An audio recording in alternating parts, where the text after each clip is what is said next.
Hi friends, Shiny Krish ടാരറ്റ്സിലേക്ക് ഏവർക്കും സ്വാഗതം. അപ്പോൾ ഞാൻ ഇന്ന് നോക്കാൻ പോകുന്നത് നിങ്ങളുടെ ബന്ധത്തിൻ്റെ കറണ്ട് സിറ്റുവേഷൻസ് എന്താണെന്നാണ്. നിങ്ങളുടെ വ്യക്തിയുടെ ഫീലിങ്സ് നിങ്ങളുടെ മുന്നിൽ കൊണ്ടുവരിക, എന്നിട്ട് പോസിറ്റീവ് കാര്യങ്ങൾ മാത്രം നിങ്ങൾ ക്ലെയിം ചെയ്യുക. ഫസ്റ്റ് കാർഡ് വന്നിരിക്കുന്നത് the tower, second five of pentacles, judgement, Knight of Pentacles, Seven of Wands, Strength, Eight of Cups, Nine of Pentacles. Bottom of the deck, Devil, Five of Wands, Four of Cups. Double card വന്നിട്ടുണ്ട്. അപ്പോൾ തീർച്ചയായിട്ടും നിങ്ങളുടെ ബന്ധത്തിൽ third party situations ഉണ്ട്. Third party എന്ന് പറയുന്നത് only extra married relationship മാത്രമല്ല, family ആവാം, ഫ്രണ്ട്സ് ആവാം, റിലേറ്റീവ്സ് ആവാം, ആരും ആവാം ഈ തേർഡ് പാർട്ടീസ് എന്ന് പറയുന്നത്. സോ ആ തേർഡ് പാർട്ടിയിലോട്ട് നിങ്ങളുടെ വ്യക്തി പോയിട്ടുണ്ട്, നിങ്ങളെ വേദനിപ്പിച്ചുകൊണ്ട് പോയിട്ടുള്ളത് കൊണ്ട് തന്നെ അവർക്കിപ്പോൾ അവിടെ ഒരു ടവർ മൂവ്മെൻറ്റ് വന്നിട്ടുണ്ട്. അവിടെ തിരിച്ചടികൾ കിട്ടാൻ തുടങ്ങിയിട്ടുണ്ട് അവർക്ക്. സോ അവിടെ അവർ ഇപ്പോൾ ദുഃഖത്തിലാണ്.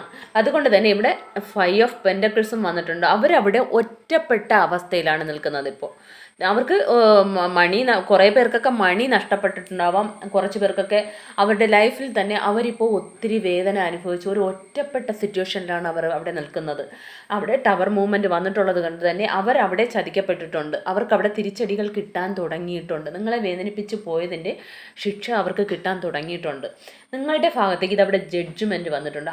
അതുകൊണ്ട് തന്നെ നിങ്ങൾക്ക് ഒരു ജഡ്ജ്മെൻറ്റ് വരുന്നുണ്ട്. ഈ പ്രപഞ്ചം തന്നെ അതിനുള്ള സാധ്യതകൾ എല്ലാം, അതിനുള്ള സാഹചര്യങ്ങളെല്ലാം ഒരുക്കുന്നുണ്ട്. അതിവിടെ അവർക്ക് തിരിച്ചടി കിട്ടി ഒരു സുഖവും സന്തോഷവും ഇല്ലാതെ അവിടെ നിൽക്കുന്നത് കൊണ്ട് തന്നെ നിങ്ങളുടെ വാല്യൂ എന്താണെന്ന് അവർ തിരിച്ചറിയാൻ തുടങ്ങിയിട്ടുണ്ട്.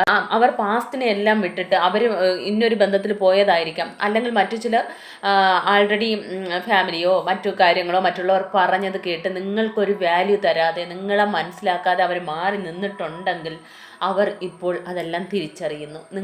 അവർ കർമ്മ ഫേസ് ചെയ്യുന്നുണ്ട്. തീർച്ചയായിട്ടും കർമ്മ അവരെ ബാധിക്കുന്നുണ്ട്. അതുകൊണ്ട് തന്നെ നിങ്ങളുടെ ഭാഗത്തേക്ക് ന്യായം വരണം, നിങ്ങൾക്ക് ന്യായം ചെയ്യണമെന്നൊക്കെ അവർ ചിന്തിക്കുന്നുണ്ട്. നൈറ്റ് ഓഫ് പെൻറ്റക്കിൾസ് ആണ്. നൈറ്റ് ഓഫ് പെൻറ്റക്കിൾസ് എന്ന് പറയുമ്പോൾ ഒരു സ്റ്റേബിളായിട്ട് നിങ്ങളോട് ഇനിയെങ്കിലും ഒരു സ്റ്റേബിളായിട്ട് ഹാപ്പി ആയിട്ട് ഒരു റെസ്പോൺസിബിളായിട്ടൊക്കെ നിൽക്കണമെന്ന് അവർ ആഗ്രഹിക്കുന്നുണ്ട്. നിങ്ങൾക്കൊരു ഗിഫ്റ്റുമായി വരണം എന്നൊക്കെ അവർ ആഗ്രഹിക്കുന്നുണ്ട്. കാരണം അവിടെ തിരിച്ചടി കിട്ടിയപ്പോഴാണ് നിങ്ങളെക്കുറിച്ച് അവർ ചിന്തിക്കാൻ തുടങ്ങിയത്. ഒരു ഓഫറൊക്കെ തന്ന്, അല്ലെങ്കിൽ ഒരു മെസ്സേജ്, കുറച്ച് പേർക്കൊക്കെ ഒരു മെസ്സേജ് വരുന്നതായിരിക്കാം, കുറച്ച് പേർക്ക് ഒരു ഗിഫ്റ്റുമായിട്ട് വരണമെന്നൊക്കെ അവർ ആഗ്രഹിക്കുന്നുണ്ട്. പക്ഷേ ഇവിടെ കുറച്ച് സ്ലോ ആയിട്ടാണെങ്കിൽ പോലും നിങ്ങളുടെ ഭാഗത്തേക്ക് ന്യായം വരുന്നു. നിങ്ങൾക്കൊരു ജഡ്ജ്മെൻറ്റ് കിട്ടുന്നു. നിങ്ങളുടെ പാസ്റ്റിൽ നിന്ന് നിങ്ങൾ അനുഭവിച്ച വേദനയ്ക്കെല്ലാം നിങ്ങൾക്കൊരു ആൻസർ ഈ പ്രപഞ്ചശക്തി തരാൻ പോകുന്നു. അതിന് വേണ്ടി തന്നെയാണ് അവർക്ക് അവിടെ തിരിച്ചടികൾ കൊടുക്കാൻ പോകുന്നത്. എപ്പോഴും നല്ലത് മാത്രമേ ജയിക്കൂ. ഈ വേറെ സുഖം തേടി പോയെടുത്ത് നിന്നല്ല, ഇപ്പോൾ ഇവിടെ സെവൻ ഓഫ് വാൻഡ്സ് ആണ്. അവർക്ക് പല സ്ഥലത്ത് നിന്നും തിരിച്ചടി കിട്ടിക്കൊണ്ടേയിരിക്കുന്നു. പല ബാക്ക് സ്റ്റാബും അവർക്ക് കിട്ടിയിട്ടുണ്ട്. അതുകൊണ്ട് തന്നെ അവർ അതെല്ലാം തരണം ചെയ്ത് നിങ്ങളിലോട്ട് വരണമെന്നാണ് ആഗ്രഹിക്കുന്നത്. അതിനു വേണ്ടി അവിടെ അവർ പോരാടാൻ തയ്യാറാവുകയാണ്. സ്ട്രെങ്ത് കാർഡുണ്ട്. സ്ട്രെങ്ത് എന്ന് പറഞ്ഞാൽ അവർ സ്ട്രെങ്ത് ഗെയിൻ ചെയ്യുകയാണ്. അവരൊരു ധൈര്യം സംഭരിച്ച് അവിടെ അവർ ഒരു പെട്ട് നിൽക്കുന്ന അവസ്ഥയാണ്. ഡബിൾ കാർഡ് വന്നിട്ടുണ്ടെങ്കിൽ അവർ അവരോട് പെട്ട് നിൽക്കുകയാണ്. അവിടെ നിന്ന് പുറത്ത് വരണമെന്ന് ആഗ്രഹം ഉണ്ടെങ്കിലും ഒരു ധൈര്യമില്ലാതെ അങ്ങനെ ഇതുവരെ നിൽക്കുകയായിരുന്നു. എന്നാൽ ഇപ്പോൾ അവർ സ്ട്രെങ്ത് ഗെയിൻ ചെയ്യാൻ തുടങ്ങിയിട്ടുണ്ട്. അവരുടെ ഉള്ളിൽ തന്നെ സ്ട്രെങ്ത് ഗെയിൻ ചെയ്യാനും ഇനി ഇങ്ങനെ നിന്നാൽ പോരാന്ന് പറഞ്ഞ് ഇവിടെ പോരാടാനും ഒക്കെ തുടങ്ങിയിട്ടുണ്ട്. ഇവിടെ എയ്റ്റ് ഓഫ് കപ്സും വന്നിട്ടുണ്ട്. എയ്റ്റ് ഓഫ് കപ്സ് എന്ന് പറയുമ്പോഴേ എല്ലാം പിന്നിൽ ഉപേക്ഷിച്ച് ആ ഒരു പീരീഡ്സ് എല്ലാം പിന്നിൽ ഉപേക്ഷിച്ച് നിങ്ങളിലോട്ട് വരണമെന്നാണ് അവർ ആഗ്രഹിക്കുന്നത്. അവരുടെ പേടികളെല്ലാം അവർ പിന്നിൽ ഉപേക്ഷിക്കാൻ അവർ തീരുമാനമെടുക്കുകയാണ്. തീർച്ചയായിട്ടും അവർ നിങ്ങളെ കാണുന്നത് നയൻ ഓഫ് പെൻറ്റക്കിൾസ് എന്ന് പറയുമ്പോൾ നിങ്ങളിപ്പോൾ കുറച്ച് നേരത്തെ എല്ലാത്തിനും അവർ ചേസ് ചെയ്ത് ഇങ്ങനെ എല്ലാ സ്നേഹവും പരിഗണനയും എല്ലാം കൊടുത്ത് നിങ്ങൾ നിന്നിട്ടും നിങ്ങൾക്ക് ഇത്രയും ബാക്ക് സ്റ്റാബും വേദനയും അത്രയും ഒരു ചതിക്കപ്പെട്ട അവസ്ഥ തന്നെയാണല്ലോ. ഇത്രയും വേദന നിങ്ങൾ അനുഭവിച്ചത് കൊണ്ട് തന്നെ നിങ്ങളിപ്പോൾ കുറച്ച് ഒന്ന് സ്റ്റേബിൾ ആവാൻ, നിങ്ങളൊരു ഇൻഡിപെൻഡൻ്റ് ആയിട്ടൊക്കെ നിൽക്കാൻ തുടങ്ങിയിട്ടുണ്ട്. അതുകൊണ്ട് തന്നെ അവർക്ക് അവിടെ ഒരുപാട് മിസ്സാകുന്നുണ്ട് നിങ്ങളെ. കാരണം നമ്മളെപ്പോഴും അവരെ ചേസ് ചെയ്ത് ഫുൾ ടൈം ഇങ്ങനെ ഇരിക്കുമ്പോൾ അവർ നമ്മളെ വിട്ട് അകന്നു പോയിക്കൊണ്ടേയിരിക്കും. എന്നാൽ നിങ്ങൾ കുറച്ച് പേരൊക്കെ എന്തെങ്കിലും ജോലി, കരിയർ, എന്തെങ്കിലുമൊക്കെ സ്വന്തം കല്ലിലൊക്കെ നിൽക്കാൻ തുടങ്ങിയിട്ടുണ്ടാവും. അതും അല്ലെങ്കിൽ മാനസികമായി തന്നെ നമ്മളൊരു ഇത്രയും ദിവസം മതി ഇവരെ ചേസ് ചെയ്ത് ഇവർക്ക് സ്നേഹം കൊടുത്ത് ഇവരുടെ പുറകെ പോയി എനിക്കെന്താണ് കിട്ടിയത്, ചതിയും വേദനയും ദുഃഖവും മാത്രം കിട്ടുമ്പോൾ നമ്മളൊരു സ്റ്റേജിലെത്തുമ്പോൾ നമുക്ക് തന്നെ മടുക്കും, മതിയാവും, എല്ലാം വിട്ടിട്ട് നമുക്കൊന്ന് ഫ്രീ ആയാൽ മതി എന്ന് നമ്മൾ തന്നെ ഫീൽ ചെയ്യാൻ തുടങ്ങും. ആ ഒരു മാനസികാവസ്ഥയിൽ എത്തി നിൽക്കുമ്പോൾ അതാണ് ഇവിടെ 9 ഓഫ് പെൻറ്റക്കിൾസ്. അങ്ങനെ എത്തി നിൽക്കുമ്പോൾ തന്നെ അവർക്കവിടെ ഫീലാവും, അപ്പോഴാണ് അവർക്കവിടെ നിങ്ങളെ മിസ് ചെയ്യാൻ തുടങ്ങുന്നത്. ഡെവിളും ടവറും ഒന്നായിട്ട് വന്നതുകൊണ്ട് തന്നെ തീർച്ചയായിട്ടും അവിടെ ഒരു എൻഡിങ്, തേർഡ് പാർട്ടി എൻഡ് ആവാൻ പോവുകയാണ്.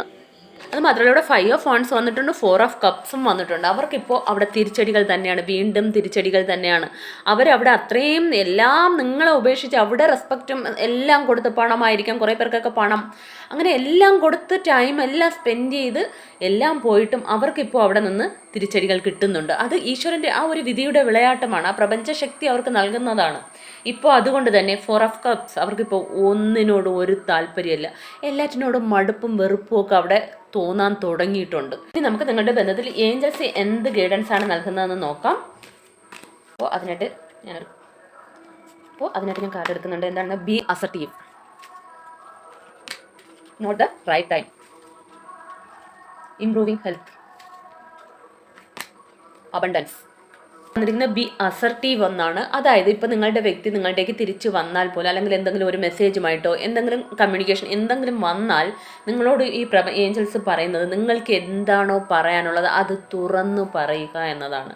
അതായത് ഇത്രയും ദിവസം ആ വ്യക്തി എൻ്റെ ഔട്ടായിട്ടൊക്കെ ഓൺ ഓഫ് ഔട്ട് അങ്ങനെയൊക്കെ നിന്നിട്ടുണ്ടാവും, വരും പോവും, കുറച്ച് ദിവസം നിൽക്കും, എന്നിട്ട് വഴക്ക് കൂടും, വീണ്ടും പോവും. അങ്ങനെ ഒരു സിറ്റുവേഷൻസിലൂടെയാണ് നിങ്ങൾ കടന്നു പോകുന്നതെങ്കിൽ നിങ്ങൾക്ക് പറയാനുള്ളത് ഓപ്പണായിട്ട് തുറന്നു പറയൂ എന്നാണ് അല്ലെങ്കിൽ ആ പ്രപഞ്ചശക്തി പറയുന്നത്. കാരണം നമ്മൾ ഇത്രയും ദിവസം നിങ്ങൾ അങ്ങനെ ചെയ്താലോ ഇങ്ങനെ ചെയ്താലോ പല പേടികളും കാണും നിങ്ങൾക്ക് തുറന്നു പറയാനൊക്കെ. പക്ഷെ നിങ്ങൾക്ക് പറയാനുള്ളത് തുറന്നു പറയൂ. എനിക്കിനി ഇത് പറ്റില്ല, ഇങ്ങനെ പറ്റില്ല. നിൽക്കുകയാണെങ്കിൽ എന്നോട് അത്രയും റെസ്പോൺസിബിളായിട്ടും ഒരു പെർമനൻറ്റ് സൊല്യൂഷൻ തന്ന് എന്നോട് അത്രയും ഹാപ്പിയായിട്ടും ഇനി ഒത്തൊരുമയായിട്ടും പോകാൻ പറ്റുമെങ്കിൽ മാത്രം മതി എന്ന് നിങ്ങൾ പറയുക. നിങ്ങൾക്ക് പറയാനുള്ളത് നിങ്ങൾ തുറന്ന് പറയുക എന്നാണ് ഏഞ്ചൽസ് പറയുന്നത്. At the right time. അതായത് ഇപ്പോൾ ഞാൻ ഇവിടെ പറഞ്ഞല്ലോ, നൈറ്റ് ഓഫ് പെൻറ്റക്കിൾസ്, ആ വ്യക്തി ഒരു മെസ്സേജുമായിട്ടും ഗിഫ്റ്റുമായിട്ടൊക്കെ വരുമെന്ന്, എന്നാൽ പോലും ഇവിടെ കുറച്ച് സ്ലോ ആണ്. സോ ഇപ്പോൾ നിങ്ങൾ തൊട്ടടുത്ത് ഉടനെ വേണമെന്ന് നിങ്ങൾ ആഗ്രഹിക്കുന്നത് ഇപ്പോൾ കുറച്ച് റൈറ്റ് ടൈം അല്ല എന്നാണ് പറയുന്നത്. Not the right time. ഒരു ക്ലാരിഫിക്കേഷൻ നമുക്ക് എടുക്കാം. Within the next few weeks എന്നാണ് വന്നിരിക്കുന്നത്. കുറച്ച് പേർക്കൊക്കെ ചില ആഴ്ചകൾ തന്നെ എടുക്കുമെന്നാണ് വന്നിരിക്കുന്നത്. ഇംപ്രൂവിങ് ഹെൽത്ത് എന്നാണ് വന്നിരിക്കുന്നത്. അതായത് നിങ്ങൾ എപ്പോഴും അവരെക്കുറിച്ച് വിചാരിച്ച് വേദനിച്ച് സങ്കടപ്പെട്ട് കരഞ്ഞ് കണ്ണീരൊഴുക്കി നിങ്ങളുടെ ഹെൽത്തിനെ നശിപ്പിച്ചു കൊണ്ടിരിക്കുകയാണെങ്കിൽ തീർച്ചയായിട്ടും നിങ്ങളുടെ ഹെൽത്തിൽ ശ്രദ്ധിക്കൂ എന്നാണ് ഈ പ്രപഞ്ചശക്തി പറയുന്നത്. എന്തെങ്കിലും ഹെൽത്ത് ഇഷ്യൂസ് എന്തെങ്കിലും കുറച്ച് പേർക്ക് ആർക്കെങ്കിലുമൊക്കെ ഉണ്ടെങ്കിൽ നിങ്ങളുടെ ഹെൽത്തിനെ ഇംപ്രൂവ് ചെയ്യാനുള്ള ഫുഡായിരിക്കാം, അല്ലെങ്കിൽ എക്സർസൈസോ എന്തെങ്കിലും. അത് അടുത്ത് വന്നിരിക്കുന്ന അബണ്ടൻസ്. തീർച്ചയായിട്ടും ഞാൻ പറഞ്ഞില്ലേ, ഇവിടെ നിങ്ങൾ കുറച്ച് പേരൊക്കെ 9 ഓഫ് പെൻറ്റക്കിൾസ് ഇവിടെ വന്നിട്ടുണ്ട്. അപ്പോൾ തീർച്ചയായിട്ടും കുറച്ച് പേരെങ്കിലും നിങ്ങൾ സ്വന്തം കാലിൽ ഇൻഡിപെൻഡൻ്റ് ആയിട്ടൊക്കെ നിൽക്കുന്നുണ്ടാവും. അല്ലെങ്കിൽ നിങ്ങൾക്ക് അങ്ങനെയുള്ള ഐഡിയകൾ ഉണ്ടെങ്കിൽ നിങ്ങളുടെ മനസ്സിൽ എന്തെങ്കിലും ഒരു കാര്യം തുടങ്ങാനായിരിക്കാം, ജോലിയായിരിക്കാം, എന്തെങ്കിലും, അല്ലെങ്കിൽ ഒരു യൂട്യൂബ് ചാനൽ എന്തായിക്കോട്ടെ, അങ്ങനെ നിങ്ങൾ തുടങ്ങി നിങ്ങളുടെ ഇൻഡിപെൻഡൻ്റ് ആയിട്ട് നിൽക്കുമ്പോൾ നിങ്ങളുടെ ലൈഫിലേക്ക് വരാൻ പോകുന്നത് അബണ്ടൻസ് ആണ്. മണി, പണം, സക്സസ്, സന്തോഷം എല്ലാം നിങ്ങൾക്ക് വരുമെന്നാണ് പറയുന്നത്. തീർച്ചയായിട്ടും നിങ്ങളൊരു ഈ എനർജിയിൽ നിൽക്കാനാണ് പറയുന്നത്. അപ്പോഴാണ് അവർ നിങ്ങളിലേക്ക് അട്രാക്റ്റായി വരുന്നത്. നമ്മളെപ്പോഴും തകർന്ന് അങ്ങനെ എപ്പോഴും ദുഃഖിച്ചിരിക്കുമ്പോൾ നമുക്കവർ ഒരു വാല്യൂവും തരില്ല. തീർച്ചയായിട്ടും നിങ്ങൾക്കൊരു ജഡ്ജ്മെൻറ്റ് കിട്ടും. അവിടെ ഒരു ടവർ മൂവ്മെൻറ്റ് വന്നതുകൊണ്ട് തന്നെ തീർച്ചയായിട്ടും നിങ്ങളുടെ വ്യക്തി നിങ്ങളിലേക്ക് വരും. അപ്പോൾ എല്ലാവരും ഈ പോസിറ്റീവ് കാര്യങ്ങൾ മാത്രം ക്ലെയിം ചെയ്യുക. ഇതൊരു ജനറൽ റീഡിംഗ് ആണ്. എല്ലാവർക്കും നല്ലൊരു ദിവസമായിരിക്കട്ടെ. Thanks for watching.